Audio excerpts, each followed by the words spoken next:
Para pemirsa yang mudah-mudahan dirahmati oleh Allah Subhanahu wa taala, ketika kita membahas masalah tasawuf, maka di sana ada istilah tasawuf, ada istilah sufi, ada istilah thariqah atau tarekat, ada istilah salik atau murid, dan juga ada istilah mursyid.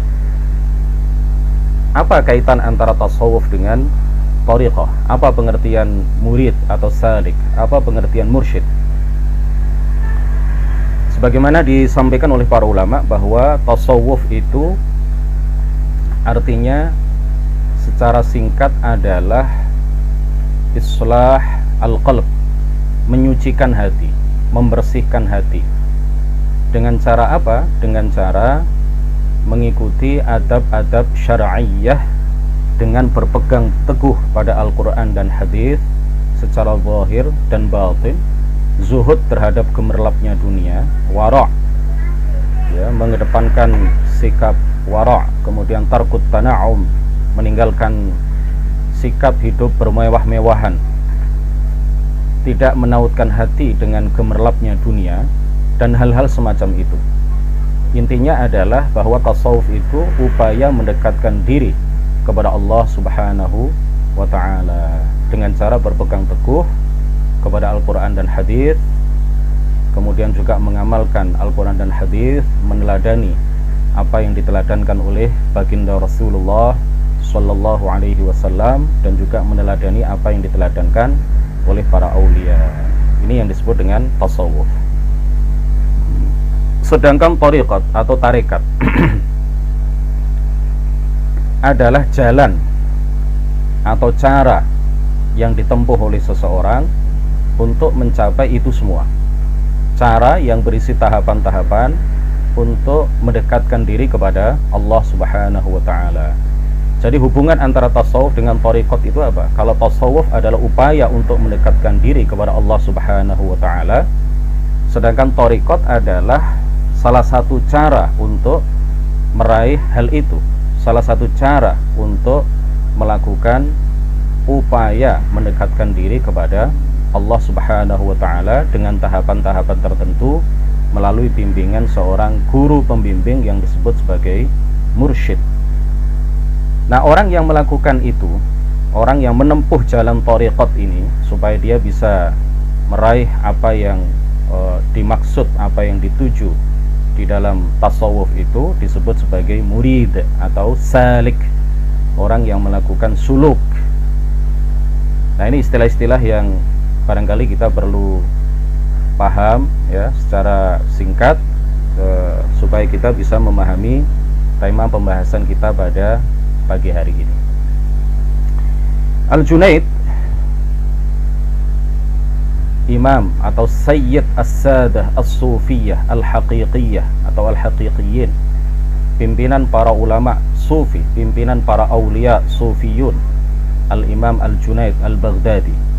Beliau mengatakan bahwa tasawuf itu adalah al-khuruju an kulli khuluqin dani wad-dukhulu fi kulli khuluqin sani, meninggalkan seluruh sifat yang hina dan masuk ke dalam seluruh sifat, seluruh akhlak yang luhur, menyucikan hati dari penyakit-penyakit hati, menyucikan hati dari seluruh sikap dan sifat-sifat tercela dan hina, menyucikan anggota badan dari sifat-sifat yang hina dan tercela, dan kemudian melakukan sifat-sifat yang terpuji, sifat-sifat luhur, sifat-sifat yang diteladankan oleh baginda Rasulullah Sallallahu Alaihi Wasallam, mengikuti haliyat Rasulullah Sallallahu Alaihi Wasallam dalam setiap kondisi, dalam setiap keadaan, dalam setiap saat, dalam setiap detik.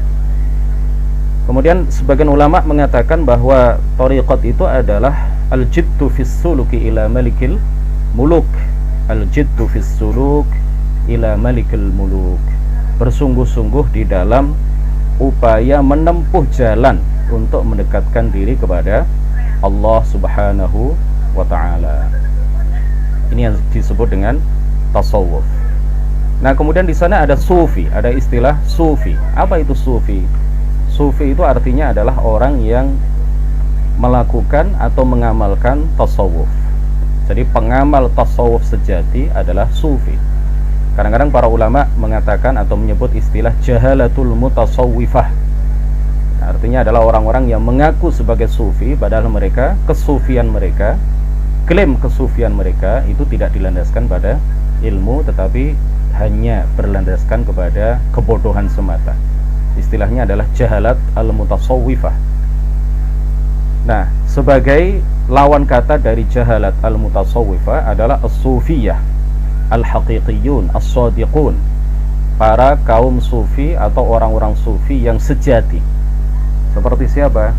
Seperti Sayyiduna Abu Bakr as-Siddiq radhiyallahu anhu, Sayyiduna Umar, Sayyiduna Uthman, Sayyiduna Ali, kemudian baqiyat al-asyrah al-mubasysyirin bil jannah, ya, 10 sahabat Nabi yang disebutkan oleh Rasulullah dalam satu majelis sebagai orang-orang yang diberi kabar gembira oleh beliau akan masuk ke dalam surga pada hari akhirat kelak. Mereka semuanya adalah sufiyah, ya, sufiyun haqiqiyun, shadiqun. Mereka adalah kaum sufi sejati. Abu Hurairah yang hidup di Suffah, menjauhi gaya hidup bermewah-mewahan, beliau juga adalah seorang sufi. Syekh Abdul Qadir Al-Jilani, Al-Hasan Al-Bisri, Al-Imam Ar-Rifai, mereka adalah orang-orang sufi sejati. Kemudian Al-Junaid Al-Baghdadi, ya, mereka ini adalah orang-orang yang sufi, disebut sufi, ya, zahiran wa batinan. Mereka adalah para aulia. Mereka adalah orang-orang yang belajar ilmu agama lalu menerapkan dan mengamalkan ilmu agama itu di dalam kehidupan mereka sehari-hari. Mereka berpegang teguh kepada Al-Quran dan hadis. Kemudian mereka juga menghiasi diri mereka dengan akhlak-akhlak yang mulia, akhlak-akhlak yang terpuji. Nah, istilah sufi ini adalah istilah baru. Istilah baru yang tidak ada pada masa Rasulullah Shallallahu Alaihi Wasallam, tidak juga ada pada masa sahabat. Secara istilah memang adalah istilah yang baru, tetapi secara substansi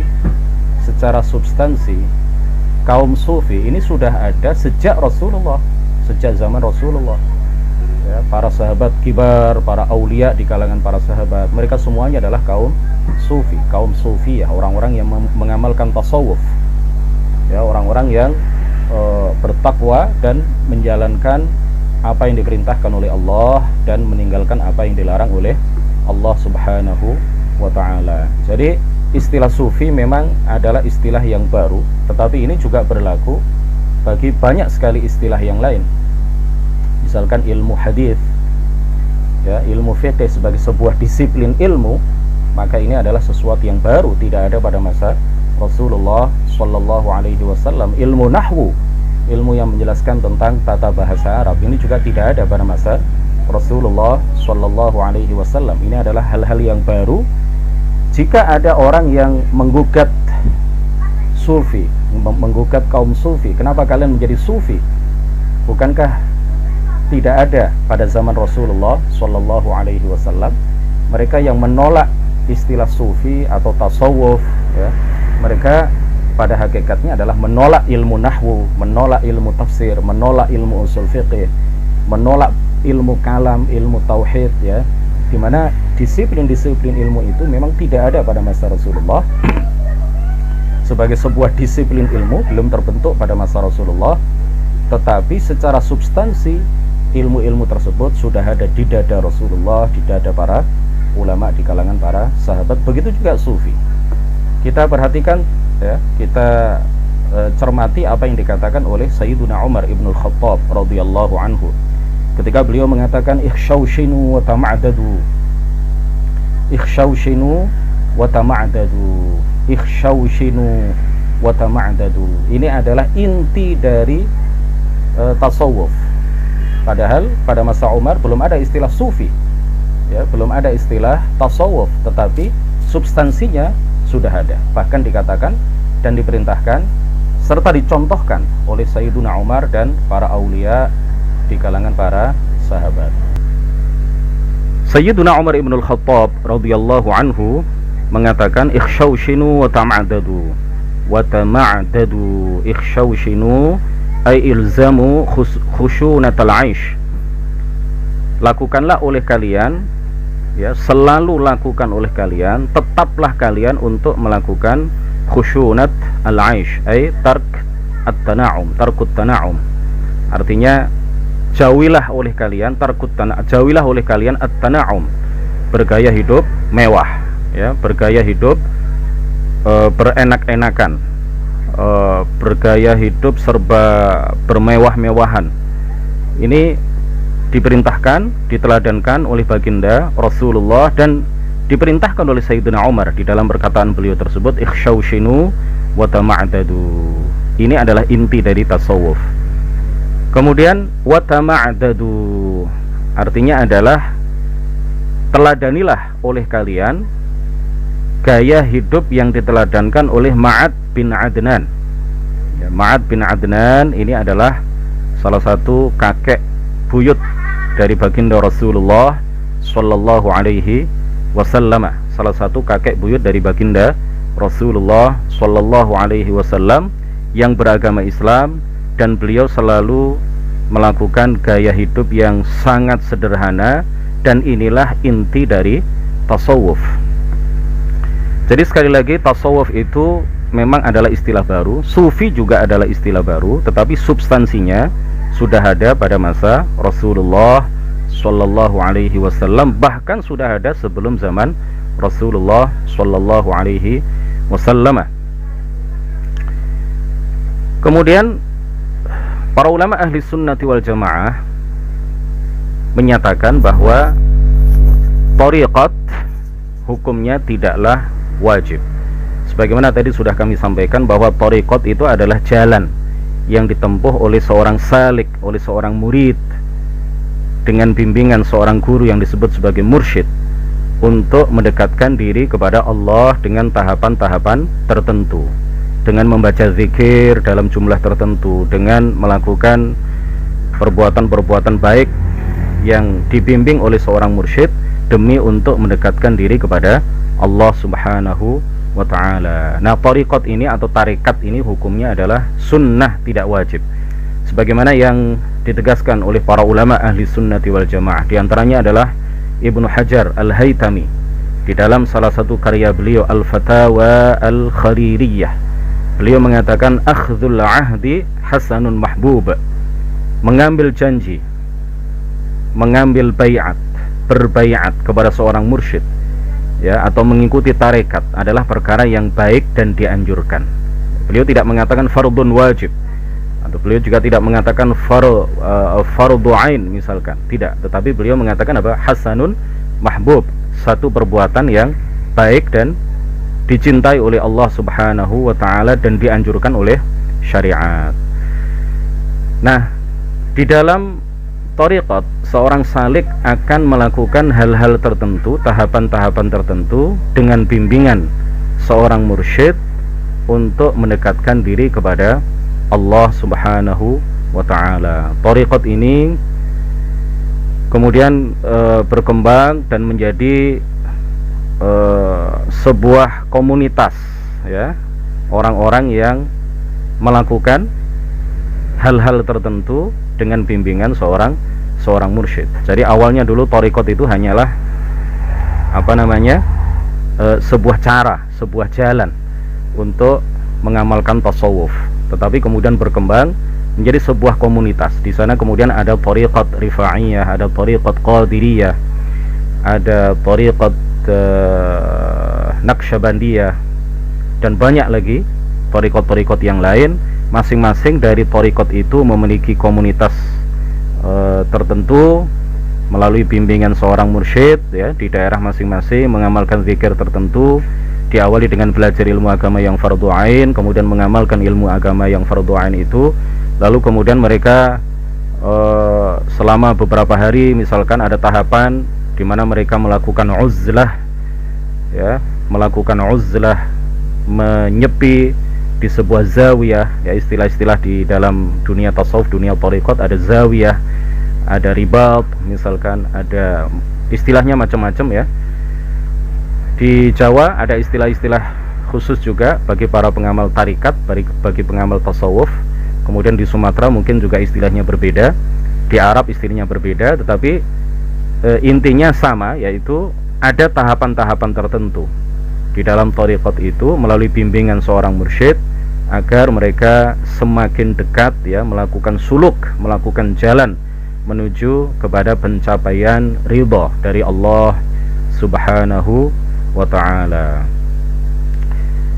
Yang penting lagi untuk kita sampaikan bahwa jalan menuju takwa dan kewalian itu yang paling pertama harus ditempuh adalah belajar ilmu agama yang fardhu ain.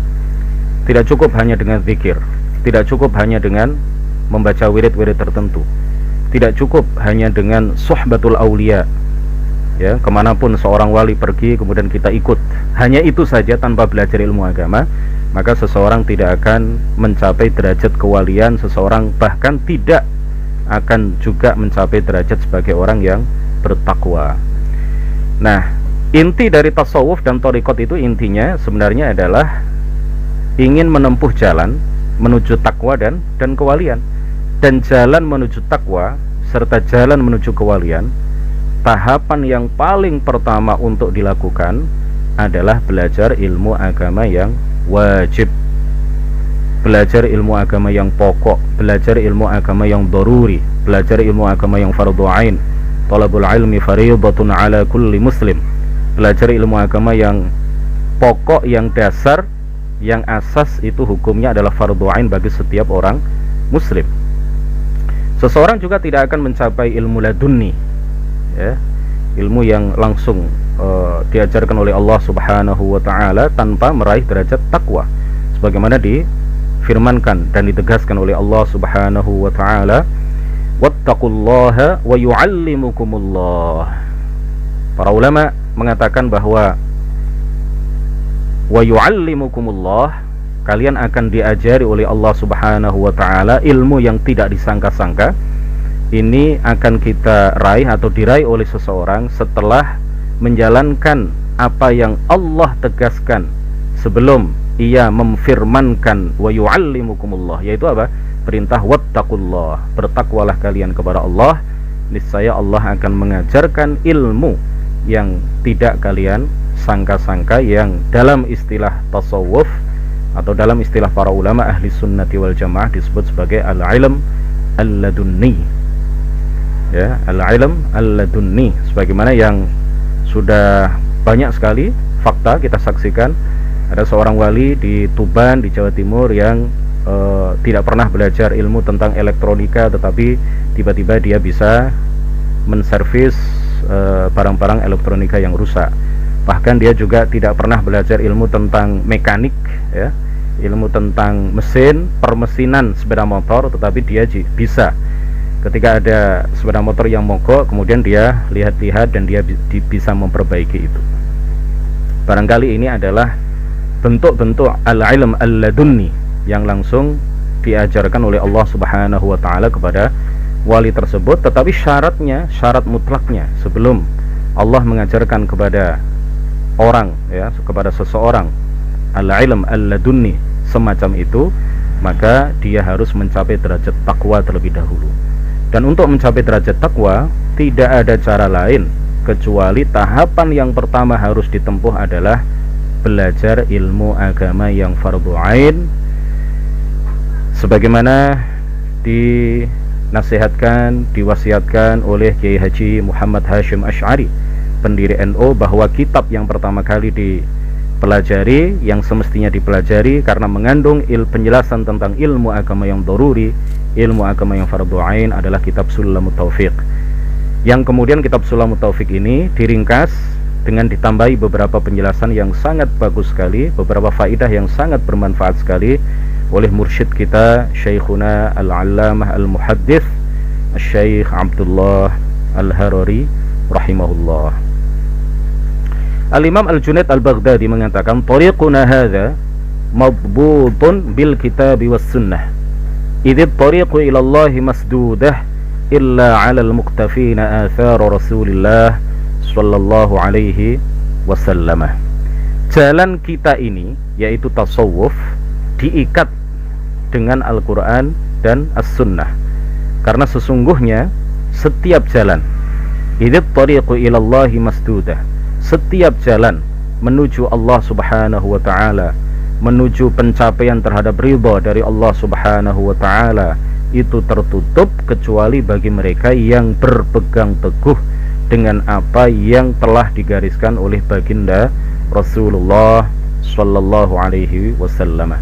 Dalam kesempatan lain, beliau Al-Junaid Al-Baghdadi yang bergelar Sayyidu At-Ta'ifatis Sufiyah, pimpinan para ulama sufi, di mana setiap mata rantai tariqat, ya, setiap silsilat rijal at-tariqah as-sufiyah, ya, setiap mata rantai tariqat itu biasanya bersambung kepada Al-Imam Al-Junaid Al-Baghdadi. Makanya kemudian beliau disebut sebagai Sayyidu At-Ta'ifatis Sufiyah. Beliau juga mengatakan dalam kesempatan yang lain, "Man lam yahfazil Qur'ana wa lam yaktubil haditha la yuqtada bihi fi hadzal amr li'anna 'ilmana hadza muqayyadun bi usulis sunnah." Kata beliau, orang yang tidak hafal Al-Quran dan tidak mau menulis hadis, artinya orang yang tidak mau belajar ilmu agama, maka ia tidak diikuti dalam urusan ini. Artinya dalam tasawuf ini, dalam dunia tasawuf, orang yang tidak pernah belajar ilmu agama tidak layak diikuti, tidak layak menjadi seorang mursyid, tidak layak untuk dijadikan teladan di dalam menempuh, di dalam melakukan suluk, ya, di dalam melakukan suluk di dalam dunia tasawuf atau dunia thariqat. Karena ilmu kita ini, kata beliau, muqayyadun bi usulis sunnati, terikat dengan pokok-pokok sunnah, pokok-pokok syariat.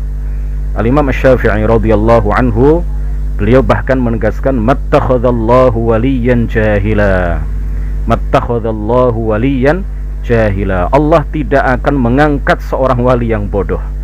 Orang yang bodoh yang tidak tahu bagaimana cara berwudu yang benar tidak mungkin jadi wali. Orang yang bodoh tidak tahu apa itu rukun-rukun sholat, hal-hal yang membatalkan sholat, bagaimana cara berpuasa sesuai dengan tuntunan Rasulullah sallallahu alaihi wasallam, bagaimana kewajiban kita terhadap harta kita, bagaimana cara berhaji dengan benar, berumrah dengan benar, bagaimana cara menyucikan hati, kewajiban hati itu apa, penyakit-penyakit hati itu apa, maksiat-maksiat hati itu apa. Kalau ada seseorang yang tidak mengetahui itu semuanya, kata Imam Syafi'i, tidak mungkin diangkat oleh Allah menjadi seorang wali. Karena wali itu adalah orang yang bertakwa, kemudian dia melakukan secara istiqamah perkara sunnah, walaupun hanya satu jenis perkara sunnah. Orang yang bertakwa itu hakikatnya adalah orang yang melakukan semua kewajiban dan meninggalkan semua yang diharamkan. Bagaimana seseorang bisa melakukan semua kewajiban kalau dia tidak belajar ilmu agama yang pokok? Bagaimana dia bisa meninggalkan perkara-perkara haram kalau dia tidak mempelajari ilmu agama yang dasar? Bagaimana seseorang bisa melakukan kewajiban kalau rukun sholat saja dia tidak tahu, kalau tata cara wudhu saja dia tidak tahu, kalau kewajiban hati saja dia tidak tahu, pengertian ikhlas itu apa dia tidak tahu, pengertian al-muraqabah lillah dia tidak tahu, hasad itu apa, hiqd itu apa, riya itu apa. Kalau dia tidak tahu dosa-dosa hati, bagaimana mungkin dia bisa menyucikan hatinya dari penyakit-penyakit hati itu? Oleh karena itu, Imam Syafi'i tegas mengatakan, mattakhadallahu waliyan jahila. Allah tidak akan mengangkat orang bodoh menjadi seorang wali. Kemudian Al-Imam Ahmad Ar-Rifai, perintis dan pendiri Thariqat Rifa'iyah, thariqat yang selalu diijazahkan oleh mursyid kita Syekh Abdullah Al-Harari kepada murid-murid beliau, thariqat yang terbebas dari segala macam keyakinan yang menyalahi keyakinan ahli sunnati wal jamaah, salah satu thariqat yang mubarakah, yang penuh dengan keberkahan. Beliau Al-Imam Ahmad Ar-Rifai radhiyallahu anhu mengatakan, mattakhadallahu waliyan jahila, persis sama seperti apa yang dikatakan oleh Imam Muhammad ibnu Idris Asy-Syafi'i radhiyallahu anhu. Allah tidak akan mengangkat seorang wali yang bodoh. Beliau juga mengatakan, al-waliyyu la yakunu jahilan fi fiqhi dinihi. Seorang wali tidak akan bodoh tentang ajaran agamanya. Seorang wali tidak akan pernah bodoh, tidak akan bodoh terhadap ajaran agamanya. Seorang wali pasti dia bisa melaksanakan wudhu sesuai dengan tuntunan syariat, bisa melaksanakan sholat sesuai dengan tuntunan syariat, bisa melakukan kebaikan-kebaikan sesuai dengan apa yang digariskan oleh syariat, sesuai dengan apa yang digariskan oleh Rasulullah Shallallahu Alaihi Wasallam.